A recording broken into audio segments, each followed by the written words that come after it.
बिहार एक बार फिर लोकतंत्र के सबसे बड़े पर्व यानी विधानसभा चुनाव की दहलीज पर खड़ा है। 243 विधानसभा सीटों पर होने वाले चुनाव की तारीखों का ऐलान हो चुका है और पहले चरण के मतदान के लिए सभी राजनीतिक दलों ने अपने अपने उम्मीदवारों की घोषणा के साथ प्रचार अभियान तेज कर दिया है।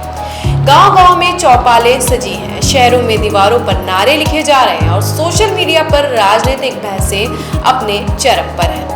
यह चुनाव सिर्फ सत्ता परिवर्तन का नहीं बल्कि जनता की उम्मीदों और विश्वास की परीक्षा का प्रतीक बन गया है। राजनीतिक दृष्टि से देखें तो इस बार बिहार की सियासत दो चेहरों के इर्द गिर्द घूम रही है। एक और तेजस्वी यादव हैं जो बदलाव और नई पीढ़ी की आकांक्षाओं का प्रतीक बनकर उभरे हैं।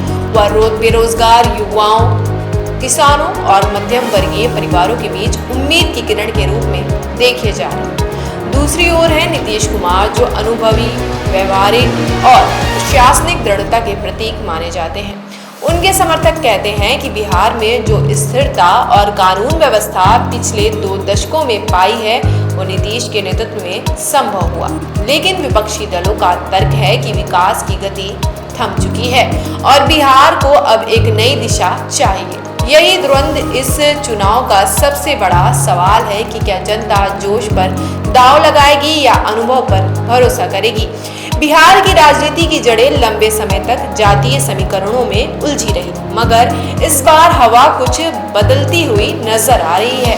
अब गांव की चाय की दुकानों पर जाति की जगह रोजगार की चर्चा है। युवा कह रहा है कि जात से क्या मिलेगा साहब, नौकरी चाहिए।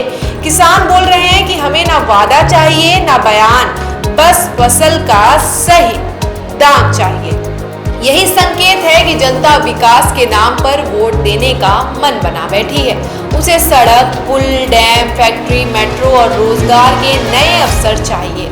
अभी तक जो तस्वीर सामने आई वो बताती है कि जनता अब केवल भाषण नहीं सुनना चाहती बल्कि नतीजे देखना चाहती है।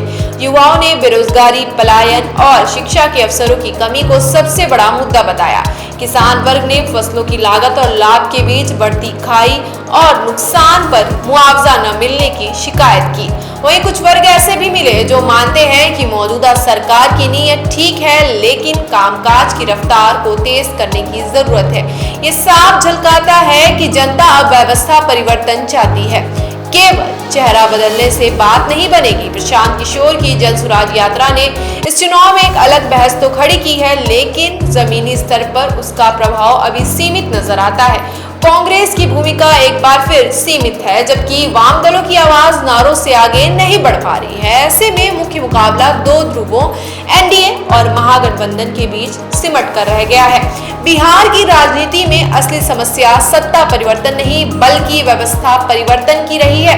सरकारें आती जाती रही मगर अफसरशाही और भ्रष्टाचार की जड़ें जस की तस रही। योजनाएं बनती हैं लेकिन फाइलों में दफन हो जाती हैं। जनता को ये समझना होगा कि नेता बदलने से व्यवस्था नहीं बदलती। बदलाव तभी आएगा जब जनता सिस्टम से जवाब मांगेगी और प्रशासन को जवाबदेह बनाएगी। आंकड़ों की बात करें तो इस बार लगभग 7 करोड़ 43 लाख से अधिक मतदाता मतदान के पात्र होंगे। इनमें 46% युवा मतदाता हैं जो निर्णायक भूमिका निभा सकते हैं। चुनाव आयोग के अनुसार इस बार करीब 51 लाख नाम मतदाता सूची से हटाए गए जो लगभग 6% की गिरावट है।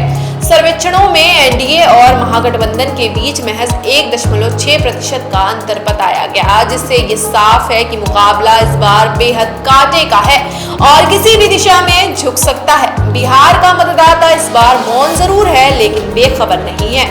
चाय की दुकानों से लेकर मोबाइल स्क्रीन तक हर जगह राजनीतिक बहस जारी है। ये मौन किसी डर का नहीं बल्कि मंथन का संकेत है। जनता सोच रही है कि क्या उसे नए चेहरों की उम्मीदों पर भरोसा करना चाहिए या फिर अनुभव के आधार पर स्थिरता को एक और मौका देना चाहिए। ये चुनाव केवल ये तय नहीं करेगा कि अगला मुख्यमंत्री कौन बनेगा बल्कि ये यह भी तय करेगा कि बिहार किस दिशा में आगे बढ़ेगा। क्या ये चुनाव बदलाव की लहर को जन्म देगा या भरोसे की परंपरा को कायम रखेगा। जनता का हर वोट इस बार एक सवाल है और हर मतदाता उस सवाल का जवाब अपने मत पत्र पर लिखने जा रहा है। बिहार का यह जनादेश केवल सत्ता की अदला बदली नहीं बल्कि व्यवस्था की परीक्षा है।